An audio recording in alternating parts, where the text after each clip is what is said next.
Is this the first historic car you raced? Yes, I started campaigning it last March. Why choose that particular car? Any particular reason?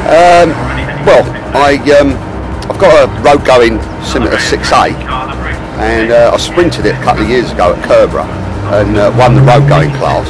But my differential was playing up, and a young man of 70 years old called Mike Izzard had an axle for sale. So I went to see him and bought the axle off him, and while I was there we fitted it, and then he took me into Rosie, the one that I'm campaigning now, which had been sitting around up his driveway for about 12 years, unloved, uncovered, and we resurrected it over the winter of 2010, come 70's Roadsport racing last season and again this season. What sort of issues do you get with us racing a classic car than you would with previous types of cars you've raced in the past? Well, unfortunately, 70's or late 60's technology in that car, she would get very, very hot, obviously. Her brakes overheat and then fade very badly, so by mid-race you're really struggling with braking assistance, let's say. And obviously the handling of the cars wasn't, although GTE stands for Grand Touring Estate, they weren't actually designed to be thrown around racetracks. So half the fun is trying to tune them and tweak them and get them to handle properly, and obviously try and increase the horsepower within the rules if you've got a big wallet, of course, which I have. You started using Evans what sort of benefit has that done?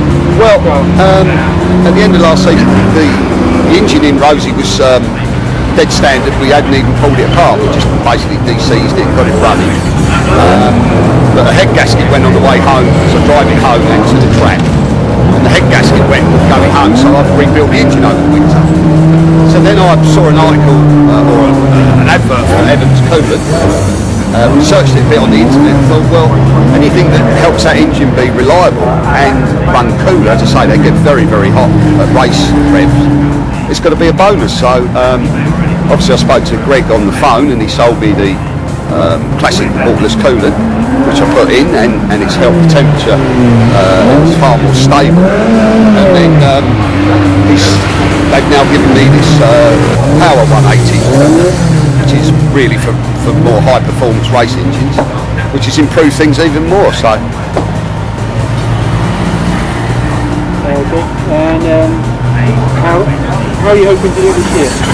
Well, as I say, last season was our first campaign in 70's Roadsport. Really, the car certainly wasn't ready when we came here last year. We were working on it till 3 AM that morning. And we steadily improved the car last season within the finances we've got. But yeah, this year, I mean, to be honest, we were at the back last season. I'm hoping to creep up into at least the middle order. But to be honest, my racing is it's a weekend of enjoyment. So if I can drive the car to the track, have a good scrap with whoever, I don't care if it's at the front, the back, or the middle. As long as I'm having a race with a few guys and we overtake each other and have a good clean race, and I can drive her home again, then I'm an happy bunny. Okay, cheers.